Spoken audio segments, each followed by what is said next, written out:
Après avoir précisé le lien de l'Église au Père, à la fois à travers son dessein, puisque l'Église, comme nous l'avons dit dès le début de ces catéchèses, est vraiment le dessein de Dieu de rassembler tous les hommes dans sa communion d'amour, évidemment au-delà de la mort, dans la vie éternelle, et à travers donc la notion de peuple de Dieu, qui indique que l'Église est le peuple de Dieu, c'est le Père qui convoque les hommes pour les faire entrer dans cette communion qu'est l'Église. Eh bien, nous allons voir maintenant le lien de l'Église au Christ, le Fils, au sein de la Trinité. Et de cette manière, nous dirons que l'Église est le corps du Christ. Alors sans doute, dans la Constitution Lumen Gentium, c'est dans le premier chapitre sur le mystère de l'Église qu'il est dit que l'image la plus parfaite de l'Église est l'image du corps du Christ, dont il est effectivement la tête, dont nous sommes les membres, et dont l'âme est l'Esprit Saint, et nous le verrons dans un troisième paragraphe, comment l'Église est aussi le temple de l'Esprit Saint. Le corps du Christ, il est intéressant de voir que c'est saint Paul qui a développé dans ses épîtres pastorales, Éphésiens, Colossiens, cette notion de corps pour l'Église, dont le Christ est la tête. Et d'ailleurs, ce qui vient de sa propre expérience spirituelle, on sait que Paul est un meurtrier, c'est un pharisien pur et dur, qui poursuit les chrétiens de sa haine, parce qu'il les considère comme des sectateurs, une secte qui divise le peuple élu. Et alors qu'il se rend à Damas pour arrêter les chrétiens et les ramener à Jérusalem pour être jugés et condamnés à mort, lui qui avait déjà approuvé le meurtre d'Étienne, comme nous disent les Actes des Apôtres, eh bien voilà qu'il est saisi par une grande lumière qui l'aveugle, qui le jette à terre, et il entend cette voix qui lui dit « Saul, Saul, pourquoi me persécutes-tu » Et lui de répondre à cette voix qu'il entend Qui es-tu, Seigneur, qui es-tu, Seigneur » Et la voix lui répond « Je suis Jésus que tu persécutes ». Jésus donc qui s'identifie d'une certaine manière à ses disciples et qui révèle à saint Paul qu'en persécutant les disciples du Christ, les disciples de Jésus, les chrétiens, ceux qui appartiennent au Christ par le baptême, eh bien c'est Jésus qu'il persécute. Ce qui nous fait comprendre en effet que l'Église est vraiment unie au Christ. L'Église est le corps du Christ. C'est ce que nous diront les saints, et très particulièrement sainte Jeanne d'Arc, qui, à ses juges, résume la foi, comme dit le catéchisme de l'Église catholique au numéro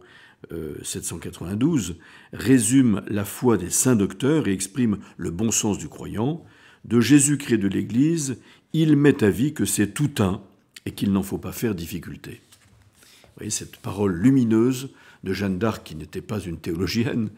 qui était une chrétienne profondément enracinée dans la foi, qui répond à ses juges, qui l'accusent d'être une sorcière et qui vont la condamner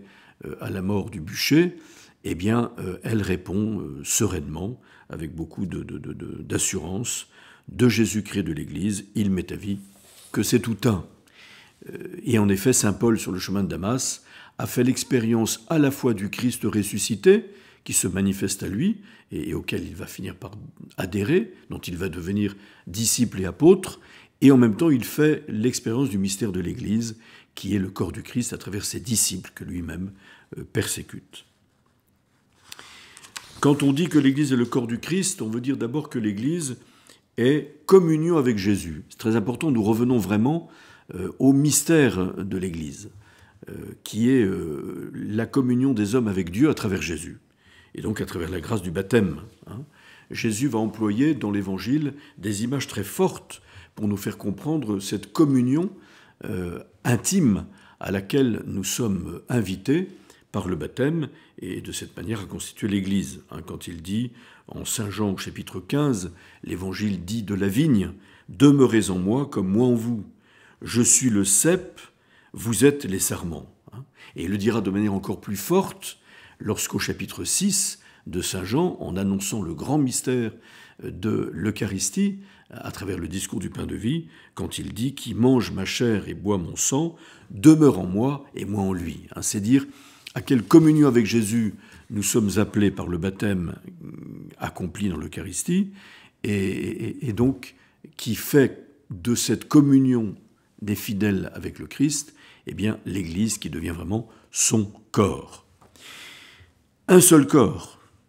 C'est très important de comprendre que le fait que l'Église soit communion avec Jésus,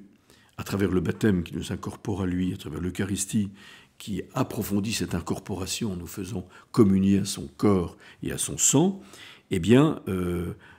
l'ensemble des fidèles ne constitue qu'un seul corps. L'Église est vraiment une. Nous sommes, comme dit saint Paul, les membres les uns des autres, tellement nous sommes unis à Jésus, nous devenons les membres les uns des autres, et comme dira saint Paul, quand un membre souffre, eh bien tous les fidèles souffrent avec lui, quand un membre est à l'honneur, tous les membres se réjouissent avec lui. Et en même temps, de dire que l'Église est un corps, mais un seul corps, signifie ce que nous ne voyons pas nécessairement dans la notion de peuple de Dieu, où nous avons insisté précisément sur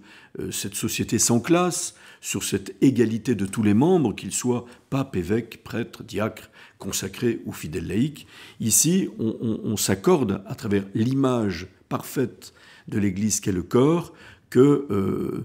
tous les membres sont distincts, n'ont pas tous la même fonction. Ils sont articulés les uns aux autres pour ne composer qu'un seul corps, mais ils sont distincts. Voyez, et c'est bien ce que dit aussi saint Paul, qui insiste beaucoup sur cette différenciation des membres, des ministères, donc, des fonctions, tout en étant concourant à l'unité. Donc c'est là où nous comprendrons plus tard que la différence des membres au sein de l'Église ne les établit pas dans une concurrence de fonctions ou même de pouvoir, mais ils sont appelés à construire ensemble, harmonieusement,